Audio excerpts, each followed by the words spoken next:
Hi guys, Stanley here. I'm the co-founder of valueinvestasia.com, an investment portal where we give you investment news and in-depth analysis on listed companies every single week. So if you're new to the channel, remember to hit that subscribe button so you'll not miss out on any of our future videos. Today, we're going to talk about REITs again. REITs are a great source of passive income. Their regular distribution make them great choices for income investors. Previously, I did a video on 10 reasons why you should invest in Singapore REITs, and you can check out the video right here. Today, we're going to talk about some of the key subsectors within REITs and how each of them has been impacted over the past 2 years by COVID-19. We will also explore how each of them are adapting to the new normal. So, let's get started. Number 1, Industrial REIT. Industrial REIT generally consists of industrial properties such as factories, light industrial buildings, logistic facilities, business parks, and even data centers. So far, industrial REITs has been one of the most resilient type of properties during the pandemic, as demand remains strong to the help of e-commerce and thus ensuring that the occupancy rate remain high for such properties. Data centers have also benefited as more and more people increase their digital consumption and adapt to new digital habits like e-commerce, food delivery, online streaming, and many more.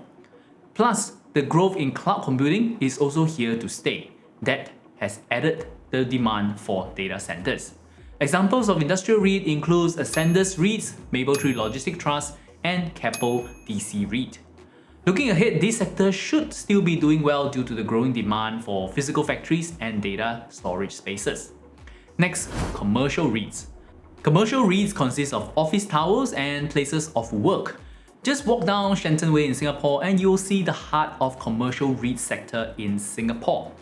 Sadly, in the past 2 years, we have seen a rise in vacancy as more companies implement work from home arrangement. In the post-pandemic new normal, we may see companies adopting a hybrid work model that involve both physical and also online workflow. Hence, there may continue to be pressure on occupancy rate for commercial REITs. Some example of commercial REITs includes Elite Commercial REIT, Manulife US REIT, and OUE Commercial REIT. As companies gradually restart their return to office work, some renters are reviewing their office location preference due to the new business flow. Emerging trends such as the hub and spoke model are taking place.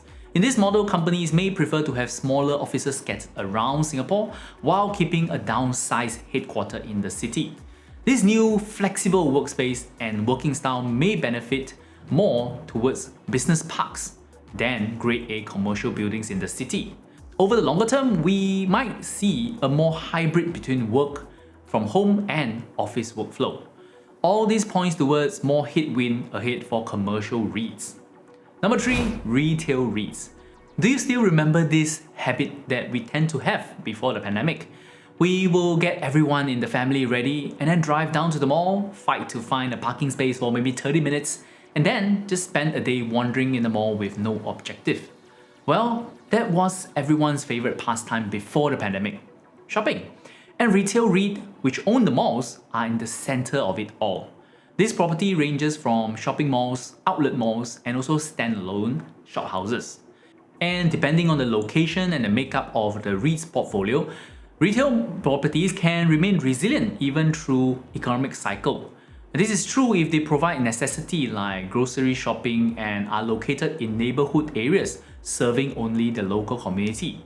Examples of such retail REITs are Fraser Centrepoint Trust, Sasha REIT, and maybe even United Hampshire US REIT. Unfortunately, COVID-19 has changed the consumer purchasing and consumption habit. With travel restriction in place, domestic shoppers have increasingly adopted online shopping, even for the smallest of items. So the recovery of retail market is expected to be a long process and dependent on the current social distancing measure.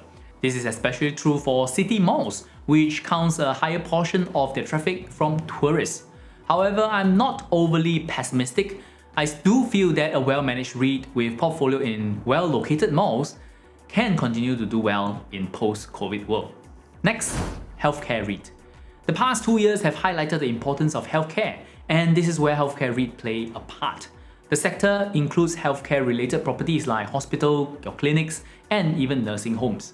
Such property tend to remain resilient during crisis and economic cycle, as healthcare is seen as a necessity and a defensive sector. Example of healthcare REIT include Parkway Life REITs and also S-REIT. Demand for healthcare is set to remain high post-pandemic, as healthcare spending is set to increase. After this pandemic, many countries should be devoting more money and resources to boost their healthcare facility. Among all REIT subsectors, healthcare REIT might be the one offering the strongest earning visibility and should continue to see steady growth over the long term. Lastly, Hospitality REIT. Hospitality REIT typically owns portfolio of hotels or service residentials. Such REITs' fortune are heavily tied to the tourism sector. And of course, during this pandemic, it has suffered greatly. Hotel occupancy rate plummeted as borders shut. Example of hospitality REITs include Escort Residential Trust, CDL Hospitality Trust, and Fraser Hospitality Trust. To mitigate the headwind faced by traditional hospitality asset, major players have expanded and transformed their asset to longer stay properties such as student accommodation, service residentials, housing, or even quarantine centers. However, tourists and hotel remain the bread and butter for this industry. So the only way for this REIT to return back to its glory day is to wait for the day where tourism is free and safe again. So there you have it. These are the 5 key subsectors of the S-REIT. Despite the uneven recovery among different sectors, one trend is evident. COVID-19 has brought about an acceleration of digital adaptation.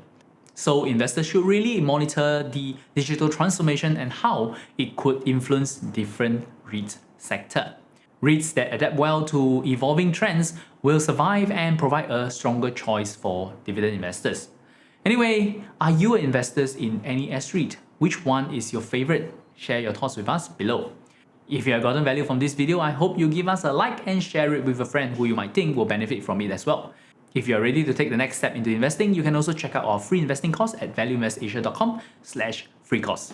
There you can learn practical skills like reading a financial statement to how to value a stock. As always, my name is Stanley. Till we meet again, invest safely.